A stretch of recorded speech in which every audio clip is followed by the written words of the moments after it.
आज news top 9 की शुरुआत जो है वो चुनावी खबरों के साथ हम करेंगे। पश्चिमी यूपी के रण में आज कहां पर दिखाई पड़ेंगे सीएम योगी, राजनाथ सिंह और जेपी नड्डा कहां पर करेंगे प्रचार, ओवैसी, अखिलेश और मायावती की आज कहां पर रैलियां हैं। उत्तर प्रदेश में पीएम मोदी कब करेंगे फिजिकल रैली और छठे चरण के लिए बीएसपी ने जारी की कितने उम्मीदवारों की सूची। इलेक्शन से जुड़ी तमाम बड़ी खबरें आपको दिखाते हैं टॉप 9 यूपी के युद्ध। मिशन यूपी में जुटे सीएम योगी आज मुजफ्फरनगर के चुनावी दंगल में नजर आएंगे। सीएम योगी यहां Nalanda public school Rohana road Charthawal में प्रभावी मतदाताओं से संवाद करेंगे। उसके बाद एक जनसभा को भी संबोधित करने जा रहे हैं। 2013 के दंगों की गूंज यहां आज भी सुनाई देती है। यूपी में बीजेपी के स्टार प्रचारकों की आज धुआंधार रैलियां हैं। रक्षा मंत्री राजनाथ सिंह मथुरा और आगरा में सार्वजनिक जनसभा को संबोधित करने जा रहे हैं, तो दूसरी ओर हापुड़, मुरादाबाद और नोएडा में बीजेपी अध्यक्ष जेपी नड्डा प्रचार की कमान संभाल रहे हैं। खबर है कि बीजेपी अपना संकल्प पत्र कल जारी कर सकती है। यूपी में बीजेपी के प्रचार को और धार देते हुए पीएम मोदी कल तीसरी वर्चुअल रैली जन चौपाल के जरिए आगरा, मथुरा और बुलंदशहर के 21 विधानसभा क्षेत्रों के लोगों से रूबरू होंगे। साथ ही पीएम मोदी 7 फरवरी को बिजनौर में पहली फिजिकल रैली करेंगे। पश्चिमी यूपी में 10 फरवरी को पहले चरण की वोटिंग होगी। बीएसपी अध्यक्ष मायावती आज यूपी विधानसभा चुनाव को ध्यान में रखते हुए एक जनसभा के लिए सहारनपुर पहुंच रही हैं। वो टपरी के पास बने एक सभा स्थल पर मतदाताओं को संबोधित करेंगी। अपनी इस जनसभा के जरिए बीएसपी अध्यक्ष 16 विधानसभा सीटों को साधने की कोशिश करेंगी। 2019 के लोकसभा चुनाव के बाद मायावती पहली बार सहारनपुर पहुंचेंगी।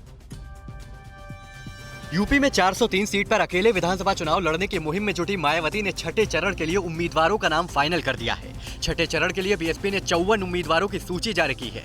यूपी के 10 जिलों में इस चरण में 56 सीटों पर 3 मार्च को मतदान होगा। एआईएमआईएम प्रमुख असदुद्दीन ओवैसी आज पश्चिम उत्तर प्रदेश में जनसभाओं को संबोधित करने जा रहे हैं, लेकिन इससे पहले प्रशासन से इजाजत नहीं मिलने के कारण उन्होंने लोनी की सभा रद्द कर दी। ओवैसी अब केवल बागपत के छपरौली और गढ़मुक्तेश्वर में अपनी जनसभा को संबोधित करेंगे। पश्चिमी यूपी में बीजेपी को कड़ी टक्कर देने के लिए अखिलेश ने अपनी पूरी ताकत झोंक दी है। आज अखिलेश अलीगढ़ और मथुरा में पार्टी कार्यकर्ताओं को संबोधित कर जीत का मंत्र देते नजर आएंगे। माठ में भी जनसभा को संबोधित करेंगे। अखिलेश की पत्नी और पूर्व सांसद डिंपल यादव ने यहां बीजेपी के मुकाबले एसपी को बढ़त का दावा किया है। लखनऊ की सरोजनी नगर सीट से बीजेपी के टिकट पर चुनाव लड़ने जा रहे सुपर कॉप राजेश्वर सिंह ने यूपीए सरकार पर गंभीर आरोप लगाए हैं। उनके मुताबिक यूपीए के दौर में कई संवेदनशील मामलों की जांचों को प्रभावित करने की कोशिश की गई। उन्होंने पूर्व वित्त मंत्री पी चिदम्बरम पर जांच प्रभावित करने का आरोप भी लगाया है। वहीं मोदी सरकार की तारीफ में उन्होंने कहा है कि आज की सरकार अकाउंटेबल और ट्रांसपेरेंट है। समाजवादी पार्टी के वरिष्ठ नेता आजम खान के बेटे और एसपी प्रत्याशी अब्दुल्ला आजम खान ने जनसभा को संबोधित करते हुए कहा कि हमारे साथ हुए हर जुल्म का बदला वोट से लेना है। आपके फैसले का इंतजार यहां से 300 किलोमीटर दूर 8/8 का एक कमरा कर रहा है। अब्दुल्ला ने प्रशासन पर भी दबाव बनाने का आरोप लगाया। क्या पंजाब में कांग्रेस के सीएम चेहरे को लेकर आला कमान की बात मान गए सिद्धू? सुखबीर सिंह बादल ने कांग्रेस सरकार पर क्या कसा आरोप? और पंजाब कांग्रेस के स्टार प्रचारकों की लिस्ट से क्यों नदारद हुए मनीष तिवारी? 5 राज्यों के चुनाव और सियासत से जुड़ी तमाम बड़ी खबरें दिखाते हैं टॉप 9 चुनावी संग्राम। पंजाब में कांग्रेस के भीतर सीएम पद के चेहरे को लेकर घमासान थमता नजर आ रहा है। सूत्रों के हवाले से खबर है कि नवजोत सिंह सिद्धू सीएम पद को लेकर पार्टी आलाकमान का फैसला मान लेंगे। सीएम और डिप्टी सीएम का फॉर्मूला तय होने की खबर है। कांग्रेस कल पंजाब में सीएम के चेहरे का ऐलान कर सकती है। पंजाब कांग्रेस के अध्यक्ष नवजोत सिंह सिद्धू की पत्नी नवजोत कौर ने कहा है कि सीएम पद को लेकर पार्टी क्या फैसला लेगी इसकी जानकारी नहीं है। कोई भी सीएम बन जाए उससे कोई फर्क नहीं पड़ता, लेकिन जो भी सीएम बने वो मंत्रियों को काम करने की आजादी दे। नवजोत सिंह सिद्धू भी यही चाहते हैं कि नया मुख्यमंत्री जनता के हित में काम करे। रक्षा मंत्री राजनाथ सिंह ने पंजाब विधानसभा चुनाव को लेकर गुरदासपुर में एक जनसभा को संबोधित किया। राजनाथ सिंह ने पंजाब की जनता से कहा कि बीजेपी सरकार बनाने की नहीं, समाज बचाने की राजनीति करती है। हमें जातिवाद और संप्रदायवाद की राह बिल्कुल भी मंजूर नहीं है। राजनाथ के मुताबिक बीजेपी की सत्ता हासिल करने का मकसद देश को बनाना है, इसलिए पंजाब में सरकार बनाने के लिए लोगों से समर्थन की अपील की। शिरोमणि अकाली दल के अध्यक्ष सुखबीर सिंह बादल ने राज्य की कांग्रेस सरकार पर हमला करते हुए कहा कि कांग्रेस ने पिछले 5 सालों में राज्य को लूटा है। चन्नी ने पिछले 3 महीने में रिकॉर्ड कायम कर दिए, इसलिए कांग्रेस सिर्फ 8 से 10 सीटों पर सिमट जाएगी। वहीं आम आदमी पार्टी पर अटैक करते हुए कहा कि पंजाब में आम आदमी पार्टी मतलब अविश्वसनीय पार्टी। पंजाब विधानसभा चुनाव के लिए कांग्रेस स्टार प्रचारकों की लिस्ट जारी कर दी गई है। कांग्रेस ने पूर्व पीएम मनमोहन सिंह, पार्टी अध्यक्ष सोनिया गांधी, राहुल गांधी और मुख्यमंत्री चरणजीत सिंह चन्नी समेत कई नेताओं को पंजाब विधानसभा चुनाव के लिए स्टार प्रचारक बनाया है। लेकिन इस लिस्ट से पंजाब के आनंदपुर साहिब से सांसद मनीष तिवारी और गुलाम नबी आजाद सहित कई नेताओं के नाम गायब हैं। गोवा विधानसभा चुनाव के लिए कांग्रेस ने शुक्रवार को अपना घोषणा पत्र जारी कर दिया। घोषणा पत्र जारी करते हुए कांग्रेस नेता राहुल गांधी ने कहा कि हम गोवा के लोगों के लिए न्याय स्कीम लाएंगे, जिसके जरिए हर महीने 6,000 रुपए गोवा के सबसे गरीब व्यक्ति के बैंक अकाउंट में डाले जाएंगे। इसके अलावा उन्होंने कहा कि सरकार बनने पर हमारा पूरा ध्यान गोवा में रोजगार पैदा करने पर होगा। उत्तराखंड के खटीमा में राज्य के मुख्यमंत्री पुष्कर सिंह धामी ने चुनाव प्रचार के दौरान दावा किया कि हमारी सरकार ने सूबे के लिए कई विकास कार्य किए हैं। पीएम मोदी के नेतृत्व में लोगों को फ्री वैक्सीनेशन, मुफ्त राशन, घर, रसोई गैस सिलेंडर, 5 लाख रुपए का मुफ्त इलाज समेत कई सुविधाएं दी जा रही है। इसके अलावा देश के दुश्मनों को भी गोली का जवाब गोली से दिया जा रहा है।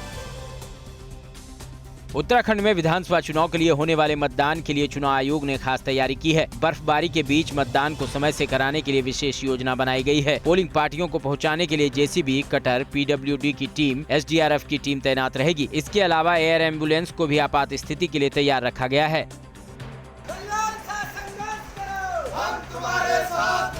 उत्तराखंड में चुनावी माहौल के चलते नेता घर घर प्रचार कर रहे हैं। नेता लोगों से वोट पाने के लिए कई तरह के हथकंडे अपना रहे हैं। शुक्रवार को टिहरी जिले के घनसाली से कांग्रेस प्रत्याशी धनीलाल शाह का अजीबोगरीब बयान सामने आया। उन्होंने इलाके की जनता से अपील की है कि वो उन्हें भिखारी समझकर वोट दे दें। मैं पिछले काफी सालों से आपसे समर्थन मांग रहा हूँ।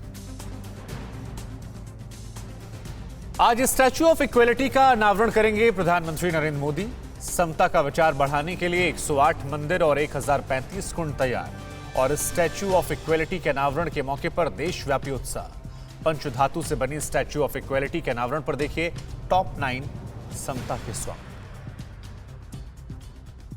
हैदराबाद में स्टैच्यू ऑफ इक्वालिटी के अनावरण से पहले पीएम मोदी ने ट्वीट कर संत श्री रामानुजाचार्य को नमन किया और कहा कि ये उनको उचित श्रद्धांजलि है। उनके पवित्र विचार, शिक्षाएं हमें प्रेरित करती हैं। पीएम मोदी ने इस मौके पर देशवासियों को बसंत पंचमी और सरस्वती पूजा की ढेरों शुभकामनाएं भी दी हैं। हैदराबाद में बनी संत श्री रामानुजाचार्य की दुनिया की दूसरी सबसे बड़ी प्रतिमा को स्टैच्यू ऑफ इक्वालिटी का नाम दिया गया है। 45 एकड़ में बनी संत श्री रामानुजाचार्य की इस प्रतिमा का आज शाम पीएम मोदी अनावरण करेंगे। इसे लेकर सभी तैयारियां पूरी हैं। सुरक्षा के व्यापक इंतजाम किए गए हैं। हैदराबाद में 11वीं सदी के वैष्णव संत रामानुजाचार्य की याद में बनाई गई संत श्री रामानुजाचार्य की ये प्रतिमा 5 धातुओं सोना, चांदी, तांबा, पीतल और जस्ते से बनी है। शमशाबाद में स्थापित इस भव्य मूर्ति की ऊंचाई करीब 216 फीट है। स्टैच्यू ऑफ इक्वालिटी को बनाने में 18 महीने का समय लगा है। त्रिदंडी चिन्ना जीआर स्वामी ने टीवी9 भारतवर्ष से खास बातचीत में कहा कि आचार्य रामानुजाचार्य की इस मूर्ति में 5 कमल पंखुड़ियां, 27 पद्मा पीठम, 36 हाथी बनाए गए हैं।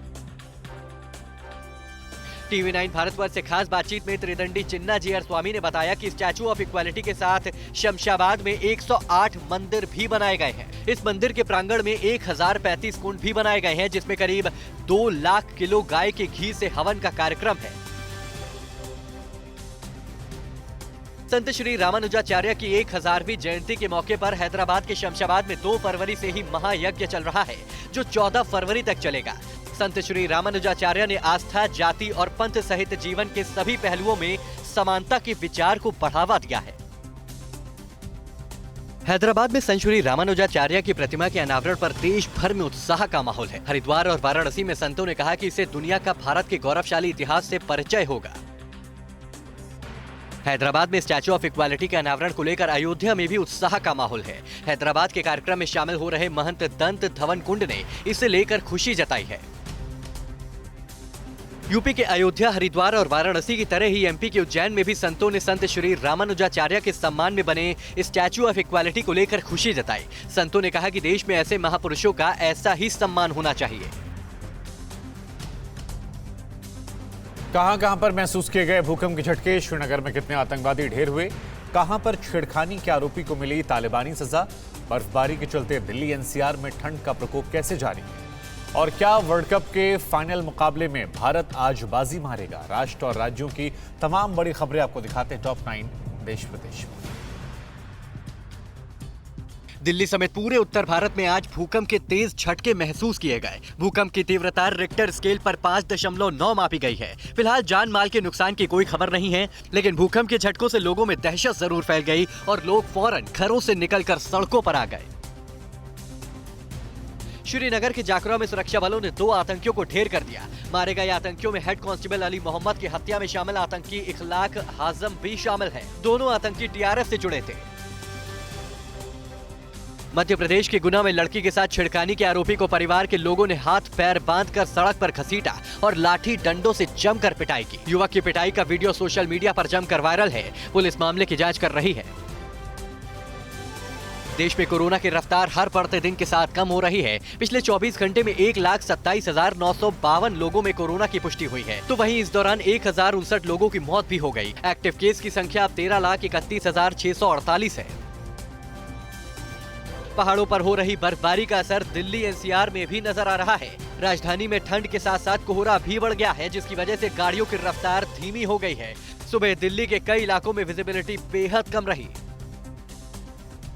हिमाचल प्रदेश के शिमला में लगातार बर्फबारी जारी है, के चलते जहां लोकल लोगों की मुश्किलें बढ़ी हुई हैं, तो वहीं पर्यटक खुश नजर आ रहे हैं। भारी संख्या में पहुंच रहे पर्यटकों के चलते होटल भी करीब फुल हो गए हैं। उत्तरकाशी में बर्फबारी का भीषण सितम जारी है। मंगल कार्यों में भी बर्फबारी खलल डाल रही है। तस्वीरों में आप देख सकते हैं कि बर्फ में गाड़ी फंस जाने के बाद दूल्हे को पैदल ही अपनी शादी में जाना पड़ा। दूल्हे राजा को गाड़ी में धक्का भी लगाना पड़ा।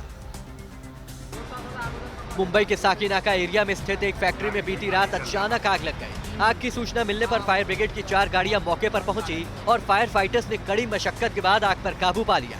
आग में किसी के हताहत होने की खबर नहीं है। अंडर 19 वर्ल्ड कप में आज भारत और इंग्लैंड के बीच खिताबी टक्कर होनी है। मैच से पहले विराट कोहली ने अंडर 19 टीम के कप्तान यश ढल से बात की। आपको बता दें कि विराट की कप्तानी में भारत ये खिताब जीत चुका है। जिनपिंग की पुतिन से हुई बात, किस मुद्दे पर हुई ये बात? विंटर ओलंपिक के बहाने कौन बिछा रहा जंगी बिस्सात? और जनरल नरवणे के किस बयान से बाजा ब्रिगेड हुई बेचैन? दुश्मन मुल्कों की साजिशों से जुड़ी तमाम बड़ी खबरें दिखाते हैं टॉप 9 दुश्मन चीन पाक। बीजिंग ओलंपिक के बहाने चीनी राष्ट्रपति शी जिनपिंग भी अपनी सियासी ताकत दिखाने का कोई मौका नहीं छोड़ना चाहते। ओपनिंग सेरेमनी से पहले जिनपिंग रूसी राष्ट्रपति पुतिन से मिले थे। रूस यूक्रेन तनाव के बीच दोनों की ये बैठक बहुत अहम मानी जा रही है। चीन विंटर ओलंपिक से दुनिया को संदेश देने में जुटा है। ओपनिंग सेरेमनी में रूस, पाकिस्तान और तुर्की समेत 32 देशों के राष्ट्रीय अध्यक्ष पहुंचे, तो भारत, अमेरिका, ऑस्ट्रेलिया, ब्रिटेन और कनाडा ने डिप्लोमेटिक बायकॉट किया, जिसे चीन ने ओलंपिक चार्टर के खिलाफ बताया।